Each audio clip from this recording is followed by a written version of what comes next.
One of the top things that makes excellent leaders stand out from, the more mediocre leaders out there is that excellent leaders are always focused on where they can grow as a person and as a leader, because they know that the more that they grow as a leader, the more their team is going to grow and bring optimal performance to the workplace. And so today we're going to talk about how to improve leadership communication skills.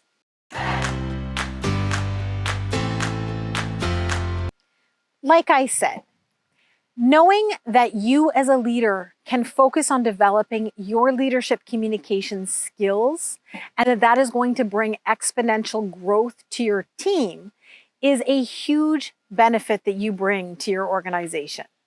Today, we're going to talk about 5 steps that you can go through to help you make sure that you're really getting the biggest bang for your buck in terms of that effort that you're pouring into your growth as a leader.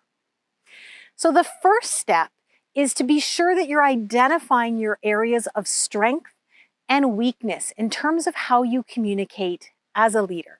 Because of course, if we're trying to work on skills without being sure that we're working on the right skill, the skill that's going to have the most impact, then we're kind of spinning our wheels and sometimes wasting our time. We want to get down to those root skills, the foundational skills that are going to have the most impact. So one way that you can better understand your own patterns of strength and weakness is to ask for feedback from your team. Now, I know that that's uncomfortable. I know that we would all just rather say, listen, I know what I'm good at and I know where I have a hard time.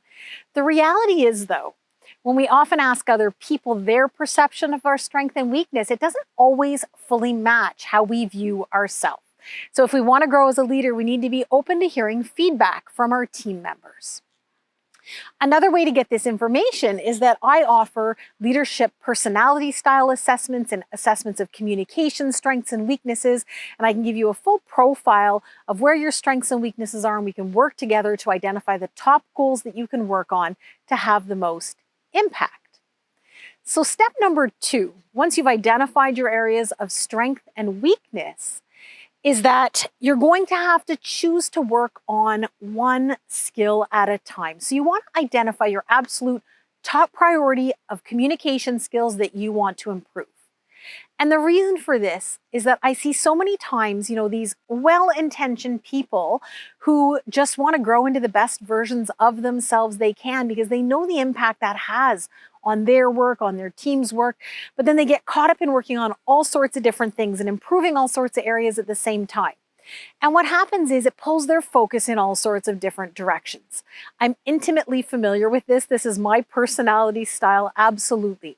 But when we're looking at communication skills, focusing on developing one at a time is absolutely going to bring you the best bang for your buck, because you're going to focus all your efforts on that one skill. And once you find you're better at it, then it's time to move on to the next skill. Step number 3 is breaking down the behavior into measurable and attainable steps. So let me give you an example of this. If your goal is to listen better, that's a great goal, but it's a bit of a lofty goal. What does that mean to listen better? How do we define listening better? For one person, the behavior to work on may be not interrupting as much. For another person, it may be not asking as many closed questions, learning to use open questions. For one person, it may be not talking as much. And so we really want to define what that measurable behavior is that we're working on to get to that longer term or bigger goal of listening better. And again, the reason this is important is because it pulls our focus towards that actionable behavior. Step number 4 is that we need to develop habits to support the behavior change we're aiming towards. So one of the ways that you can do this is just finding little tricks within your daily routine to remind you of what you're working on and to hold yourself accountable to it. I'll give you a couple ideas, but there's lots of other ways that you can think of that you can do this.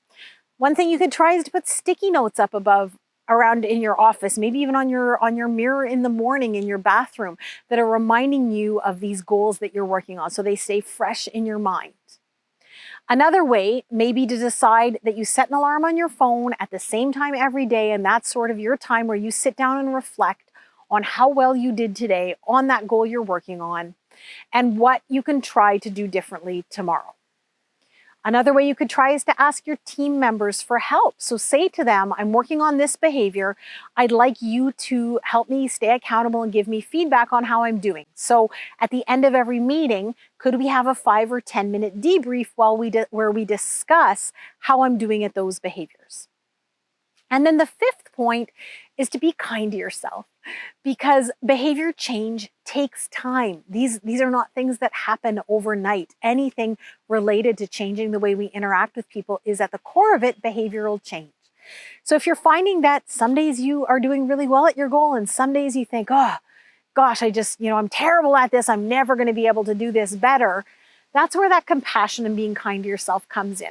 Because when we get so frustrated, we tend to give up. So if you can stay in that space of acknowledging that you're human and like everyone else, you're working to improve skills, and that's a process, and sometimes that change comes more easily than other days, you'll be able to sort of see that overall trajectory of improvement. So don't compare necessarily how you did today compared to yesterday or 2 days ago.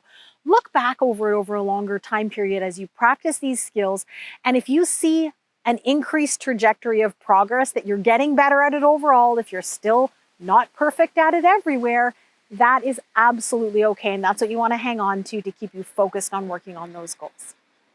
So I hope this has been helpful.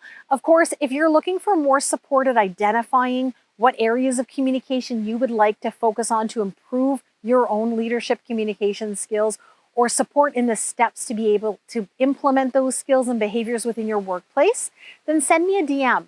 I'd love to chat with you, set up a discovery call, and we can discuss what kind of challenges you're facing and what you could put in place to be able to grow into that leader who everyone loves to work for.